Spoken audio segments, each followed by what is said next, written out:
Hello, welcome back to another video essay. If you haven't watched any of my videos yet, my name is Elena Belisario and I make social commentary and political essays. I feel like I've got quite a few new subscribers recently. I think I've really managed to hit the algorithm. So welcome to anybody who hasn't seen anything of mine before.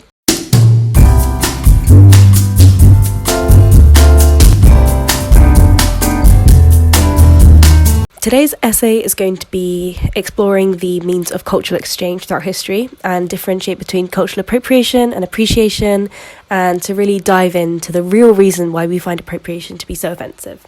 I'm trying to make this video a little less rigid because I watched back my last video and I was thinking, oh my god, I sound literally like a robot, so I'm going to try and I've tried to bullet point my script a bit more, so I hope this is better. But also I just wanted to say I'm literally figuring everything out as I go along. I didn't know, I haven't got a microphone yet. I am saving up to buy one, but I am a student, so. But I didn't know that I'd had to put my video in a high resolution for my last one, so that's why it's really blurry. And my first one is really quiet, but I am learning as I go along, so thank you for bearing with me, and hopefully each one will start to get a bit better. But yeah, let's just get into it. So I think cultural appropriation is one of those words that we use a lot without really considering what we truly mean by it. But Richard Rogers defines it as the use of a culture's symbols, artifacts, genres, rituals, or technologies by members of another culture. This is a very morally neutral definition, so he's not condemning cultural appropriation as good or bad. But on the other hand, Todd writes in Notes of Appropriation that appropriation occurs when someone else speaks for, tells, defines, describes, represents, uses, or recruits the images, stories, experiences, and dreams of others for their own. Appropriation also occurs when someone else becomes the expert on your experience and is deemed more knowledgeable about who you are than yourself. So shout out to that boy in my old school who tried to tell me that Bolsonaro was a communist. Eric Hatalamatis, I have no idea how to pronounce that, elaborates on this idea in his essay Cultural Appropriation Without Cultural Essentialism, where he writes that cultural appropriation is harmful because of the way in which it interacts with dominating systems so as to silence and speak for individuals who are already socially marginalised. I found Matty's essay really interesting because he really explored the difference between cultural exchange and cultural appropriation and delved into why we only really have an issue with appropriation if it's carried out by a dominant demographic towards a marginalised group. However, the difference between cultural appropriation versus appreciation is incredibly difficult to spot and arguably depends entirely on opinion. I've seen videos of white girls going to Indian weddings with their friends in saris being praised for cultural appreciation, whereas another girl in the same outfit gets called out for appropriation and racial insensitivity. University of Wisconsin points out that an easy way to difference between cultural appropriation and cultural appreciation is to remember that cultural appreciation is about honouring a culture, whereas cultural appropriation is dishonouring or demeaning a culture. However, is this really the case? I've seen many examples of non-black women or even little girls which highlights the innocence of this act, getting their hair braided when they go on holiday with no intention of disrespecting a culture and probably just because they thought it looked pretty, yet the label of cultural appropriation is stuck onto them. How can we really tell the difference or predict whether we will be praised or shunned? Should we completely avoid taking inspiration or participating in other cultures? These are some of the questions I will attempt to answer in this video. Cultural exchange is a process that has been going on for as long as humans existed. Rogers distinguishes between cultural appropriation and exchange by defining exchange as the reciprocal exchange of symbols, artifacts, rituals, genres, and/or technologies between cultures with roughly equal levels of power, which he differentiates from what he calls cultural domination or cultural exploitation. As early as the medieval times, Jews, Christians, and Muslims coexisted in Spain, and from the 8th to the 15th century, Andalusia was ruled by the Moors of northern Africa. The process of cultural exchange is obvious here upon examination of Spanish architecture, particularly in places like Sevilla, Cordoba, and Granada.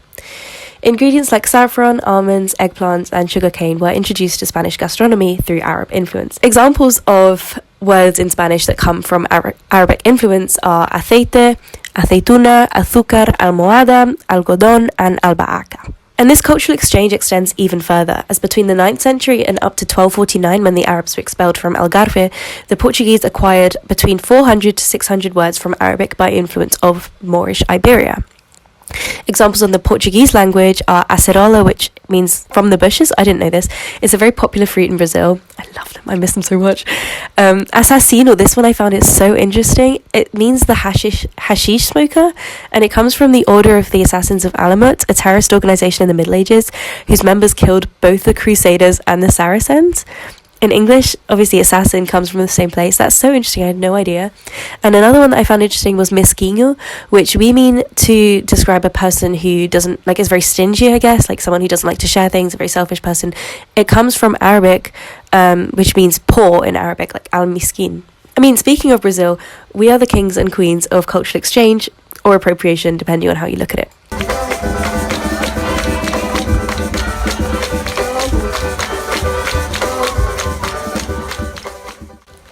Samba very obviously has its roots in the Afro-Brazilian community. The instruments used include the cuíca of African origin, the agogó, which has been traced to Yoruba and Edo music, the tamborim of Portuguese and African origin, and the cavaquinho, which is a Portuguese four-string guitar. That was a little bit of a sidetrack, but essentially the presence of both African and European rhythms in combination with the culturally mixed instrumentation of samba shows the cultural mixing involved in the creation of this genre. And the same can be said of jazz music, the same can be said of salsa and rock and roll and hip-hop. I mean, I could go on. This on its own, fine, amazing.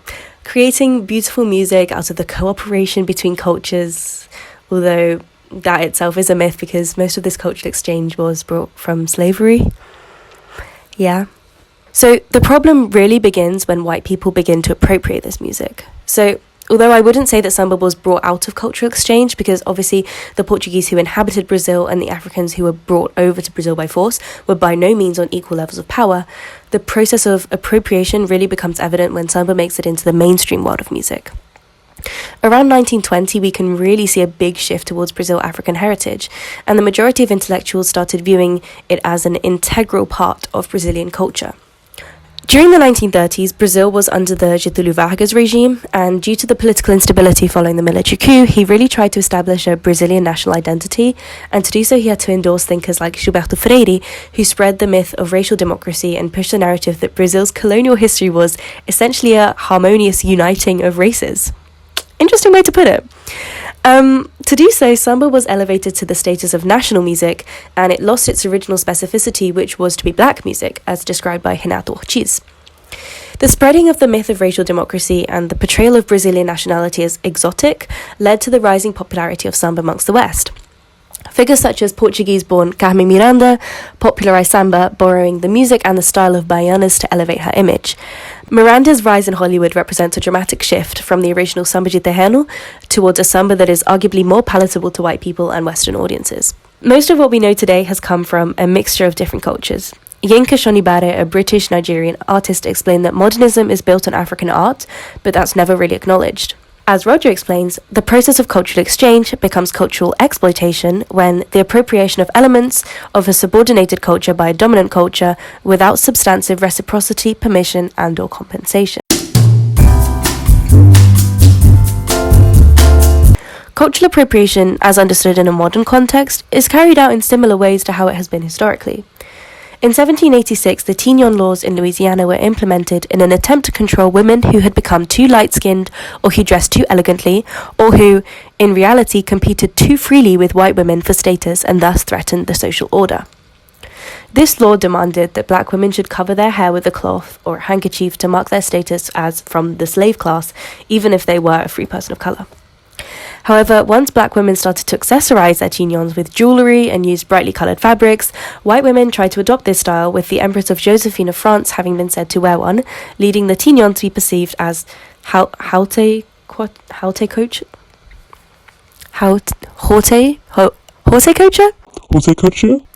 I'm sorry, I'm not French. In the early 19th century. A similar struggle is observed today. When Chickasee of Flanders went to school in Fulham in 2017, of course it was Fulham, like of all the places, it just would be Fulham or like Kensington or some shit. He was told that his dreadlocked hair, which he wore tied up, did not comply with the school's uniform and appearance policy, and it had to be cut off or he would be facing suspension. And when you think about like the assault and the actual, I mean, I don't know if anyone went to state school in this country, you'll know the levels of misbehavior in these schools are insane, and this is what they're focusing on. It doesn't really make sense to me. But his mother created a campaign saying that his dreadlocks were a fundamental tenet of his Rastafarian beliefs and therefore should be exempt from the policy. Fair enough. But in response, the school said that Chikezaya is welcome to return to the school should he wish to do so, provided that his dreadlocks are tied up, or that they do not touch the top of his collar, or covered by a cloth of colour to be agreed by the school. It's giving teen on laws in 2017. Similarly, in 2010, Chastity Jones received a job offer with a condition that she had to cut off her locks. When she refused, the company rescinded its job offer. The company's hiring manager reportedly told Jones that they tend to get messy. So clearly, black hair that is worn natural or worn in hairstyles such as locks or even braids is not respected and is often seen as unprofessional. In one of my uni lectures a few weeks ago, my teacher showed us a graph displaying how women are more likely to get elected into political positions, such as becoming president, if they have straight hair. Notice that the few black women and women of colour in politics that we know, such as Kamala Harris, Michelle Obama, AOC, and Diane Abbott, and Zara Sultana, they all have straight hair, or they wear their hair straight. Therefore, it would make sense that some of these women would take offence to white women wearing these hairstyles, and even taking credit for them. I feel like I bring up the Kardashians in every single video. I guess they're just very culturally relevant, but many consider the Kardashians to have invented wigs, which black women have been wearing for years and years and years.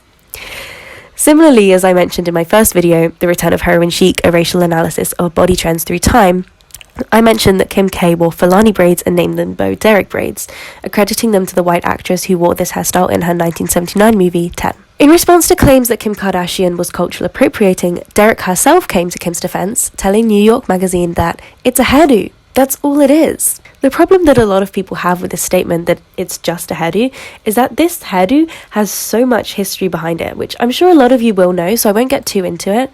But a lot of these hairstyles date back to pre-colonial tribes like the Fulani tribe, and a lot of braiding patterns and techniques have a religious or spiritual significance behind them, as described by Emma Dabiri in Don't Touch My Hair, which is a brilliant and very easy read which I'd recommend to anyone who's interested in this kind of conversation and wants to learn more. During the colonial era, many enslaved women braided escape route maps into their hair, or even braided rice into their hair to serve as sustenance on the way to enslavement. And this isn't limited to the black community.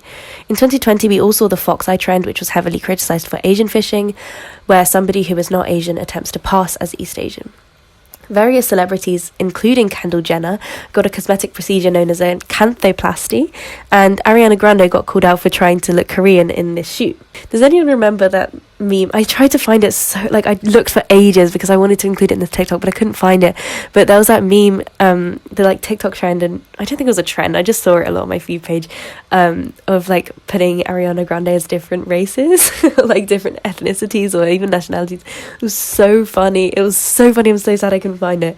But Ariana Grande has, she's been through the races, you could say.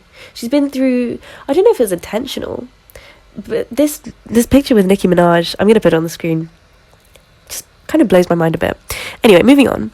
This can also be observed in the South Asian community with the clean girl trend, where white girls are using hair oils to slick back their hair, despite calling South Asian girls who did so in their childhood greasy and dirty. The clean girl aesthetic should be called, I bullied women of color for this look and then copied and pasted on a white girl and called it trendy aesthetic. Off script, this is off script. Amla oil, I've been using it since I was 8 years old because my mum used to get it from the Pakistani shop near us. If there's one thing that South Asian girls know how to do, it is hair. That shit, my hair grows really quickly because of this. So good. Shein has also tried to apologise for selling Islamic prayer mats as frilled Greek carpets. Many of the mats had pictures of mosques and the Kaaba, which is a black cube located in Mecca, which is the holiest site for Muslims. How do you mess up that badly? That's what I want to know, because they have a whole team, and there must be some Muslims working for Shein that were maybe don't do this. It doesn't compute in my head.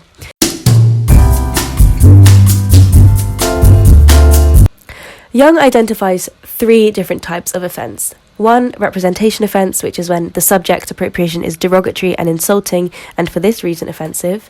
The second one is consent offence, which stems from the belief that permission or consent to appropriate content or a subject ought to have been sought but was not. The insiders are offended because they have been slighted or exploited. Third one is violation offence, which is generated by works that are perceived as misusing something sacred or private. For example, use by white Australians of styles that Aboriginal people regarded as sacred. Emma Dabiri says that the key to understanding what is and isn't appropriation requires an analysis of power. The powerful group systematically extracts the cultural resources of a subordinate group, erasing the subordinate group's involvement in the process. She goes on to say that there is no other group of people on earth whose cultural production has the mass appeal of black culture, yet is simultaneously derided and effectively repackaged and claimed by everybody else. And sometimes it can feel as though black people are not allowed to keep anything except seasoned food. Typically, cultural appropriation looks like a white person borrowing from a marginalised culture. If a Bangladeshi girl for some reason decided to wear Danish traditional dress, society is unlikely to have a problem with it. But is it cultural or is it racial? Because Japan colonized Korea and Indonesia colonized Papua New Guinea, but does Japanese Korean cultural appropriation exist? Or like if an Indonesian person decided to partake in a tradition that was traditionally Papua New Guinean, would that be cultural appropriation? Although Japanese and India have a history of colonization, and in India's case is still ongoing, these cultures are not typically scrutinized for their appropriation or even held accountable for their actions. So this suggests that the problem that we have with cultural appropriation is more racial than cultural. So what's the underlying issue here? Is the attachment of morality to cultural appropriation simply a side effect of systemic racism? Would cultural appropriation exist without the system of white supremacy, or would it simply be known as cultural exchange? We do not consider the cultural exchange between white cultures to be morally wrong, although this may be difficult to argue because European and white American culture as a whole have become so mainstream that it's become more difficult to appropriate. So Henry James said that Americans had the elements of modern man with culture quite left out, and Smith said in 1820, "In the 4 quarters of the globe, who reads an American book, or goes to an American play, or looks at an American picture or statue?" America's very recent history means that it's arguably lacking in a culture of its own, which isn't African American or from another culture that's migrated to America. Therefore, how can it actually be appropriated? I feel like this leads us to the following question.